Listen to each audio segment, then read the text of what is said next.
A few days ago, I was thinking of some new video ideas. One absurd idea: what if the NBA didn't exist? Could you imagine social media right now if Adam Silver decides to end the league?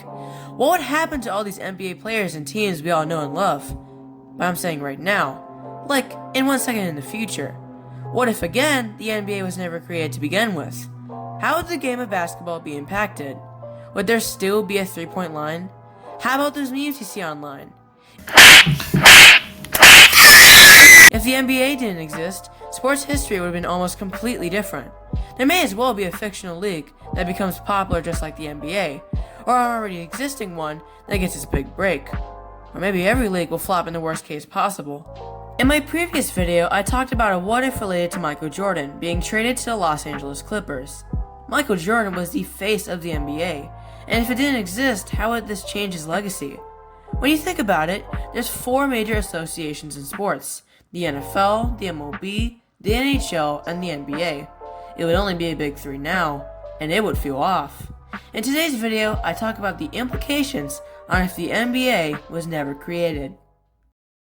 Okay, before we get to this, I just want to remind you that if you want to support my channel, consider subscribing, which helps push my channel and videos to more people.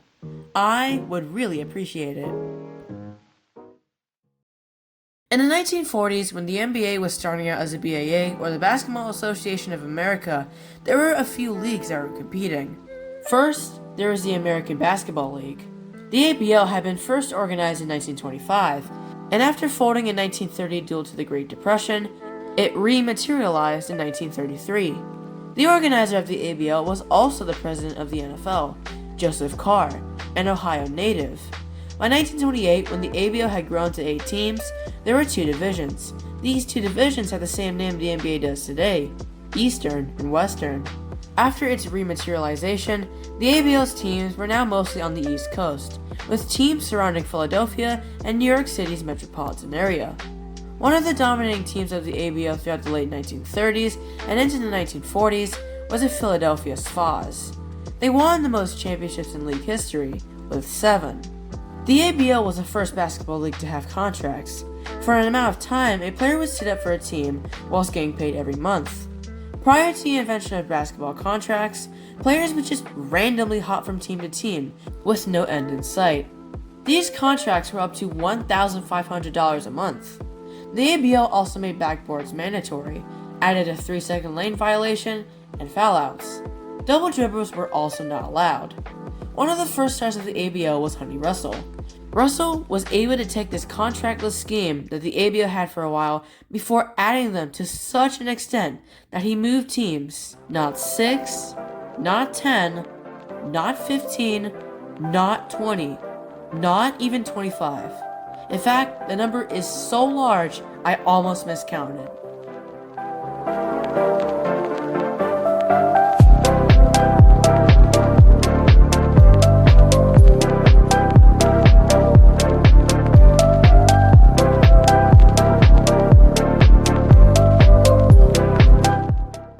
He moved teams 42 times. 42! This is completely impossible in today's NBA, and extremely hard to do nowadays in other leagues. Russell also played for so long that he took part in 3,200 pro games. As of the writing of this video, LeBron James has played less than half of the games Russell played. More specifically, 48% of Russell's amount. The ABL was still in good shape at the time of the creation of the BAA. Without the BAA, the ABL may have continued on to the rest of the 1950s and possibly the 1960s. Since there's no competition, more people will still go to ABL games, and the decline of the ABL's popularity will slow down, but not enough to the point where I think the league is going to continue going until today. Besides, many of the ABL's all-stars are almost completely unrecognizable today. Now, we're going to move on to the second league, the National Basketball League.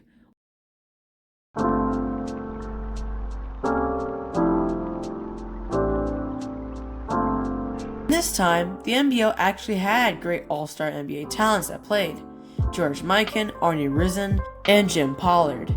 Mikan would later on form arguably considered the first NBA dynasty with the Minneapolis Lakers, having won 5 championships from 1949 to 1954. The NBL was way more popular than the ABL and rivaled the early days of the BAA. The NBL had the aforementioned stars, but the BAA played in larger cities. It was a debate between basketball fans at the time which league was better. Since both leagues were of equal prestige at the time of their merger on August 3, 1949, the NBL might have been the most likely equivalent of our NBA today. During the final years of the NBL, a few teams left to the BAA, but many else kept going. Had the BAA not been in existence, those teams wouldn't have left, and of course, the merger would have never happened. The NBL wasn't struggling during their final days either. It just so happened the BAA became a better choice for professional players. The NBL would have survived for way longer, and probably even until today. Although it's not exactly certain if the NBL would adopt many NBA rules. Besides, Mikan was already influencing rule changes, so say if at least many superstars joined the NBL over time, like Wilt and Russell and later Magic and Bird, similar rule changes would have followed. But I don't think they would be identical to what we have now in the NBA. Would there be an NBL draft? Would the NBL rebrand itself? Assuming everything goes right for the NBL, it takes the NBA's place over history. However, since many teams reside in the Midwest, in fact, the NBL was originally called the Midwestern Basketball Conference, the influence of basketball might have been contained there, leading to a path similar to an NHL stereotype, a great game primarily known in a specific area. It would have taken longer for the influence to spread to other areas of the USA, such as Colorado, Arizona, and California. This would have affected the popularity of basketball, with less playing it and more leaning towards other sports, like baseball and football. Different stereotypes would have also formed too.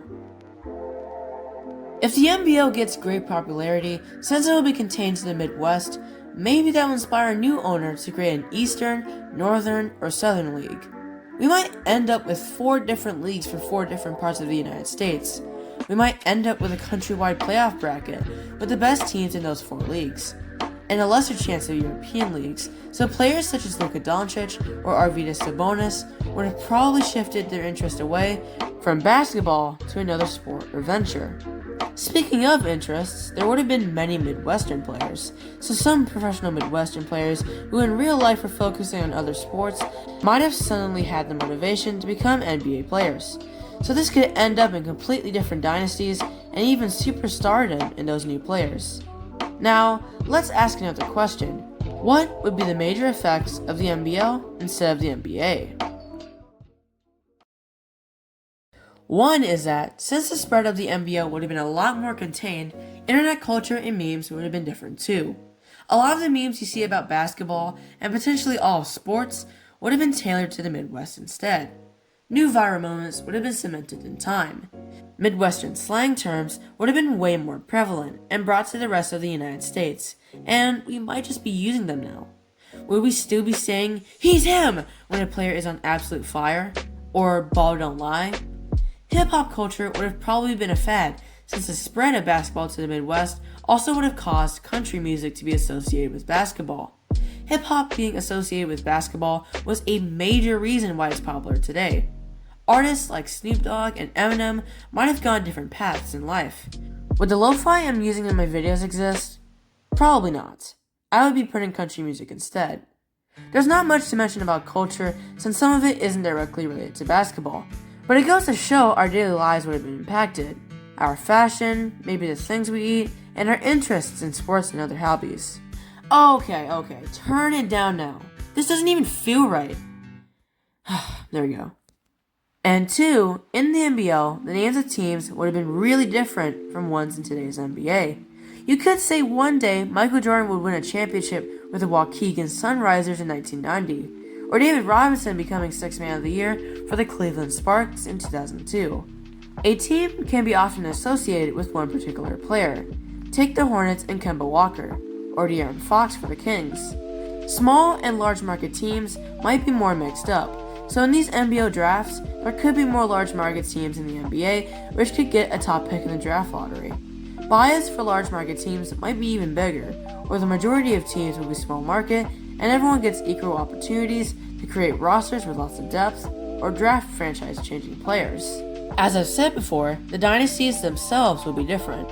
Players will be scrambled across different teams, so if superstars end up on one or another, they'll become championship contenders. Ultimately, how many championships particular franchises will win is entirely dependent on what team NBA players are in, and major trades that will happen over time. One team might win 8 championships in 14 years, while another could only win their first in 65 years of their existence. Yeah, I'm saying "or" a lot of times because this what if introduces an incredible amount of uncertainty and assumptions. I might as well continue and extend these differences to the Hall of Fame. Awards such as the MVP or a variation of it, if it gets created in the NBL, different names could be the most skilled player or the league's outstanding player, but it's gonna get tiring, so I'm gonna stop there. Number 3 is maybe even the population of Midwestern states. Basketball teams can possibly directly influence where a person is going to go if they can't afford to move. That means that they can be closer to their local team's arena and get there quicker without having to drive for hours. With more teams in the Midwest and in other places of the United States, people from the East would have traveled by plane just to see basketball games, which would make witnessing an NBA game more valuable and more of a privilege than a preference. Then the average person probably wouldn't be able to go to an NBA game because of the travel fees. They could just be saving some stuff up for other things like rent and electricity.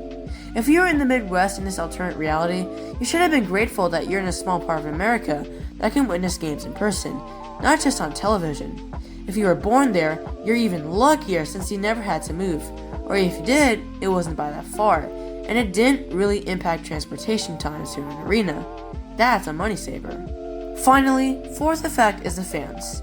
Since the teams are going to be more squashed together in a part of the United States, there could be more teams that share the same city.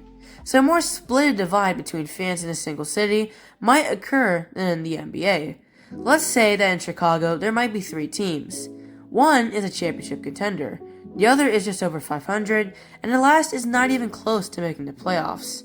While most will root for the championship contender, particularly passionate fans might go for the second or especially the third, because some like seeing underdogs succeed in the future, even if they have to see all the suffering that goes along with the journey of a rebuild. This fourth effect will increase fan diversity in larger cities with multiple NBA teams, and it makes the league more interesting in my opinion. I've now just answered one of the biggest questions in sports history, a question that could have many different takes and an almost infinite amount of outcomes. If Maurice Podoloff had never made a decision that one fateful day on June 6, 1946, then who knows what I'd be doing right now. You wouldn't be seeing this video, and instead someone else. If you told someone 200 years ago that a person named James Naismith would make his game popular worldwide called basketball, they'd think you were lying. But your prediction would have aged extremely well, and you'd be famous. Anyways, I'm somerandomxander, and this is it. Goodbye.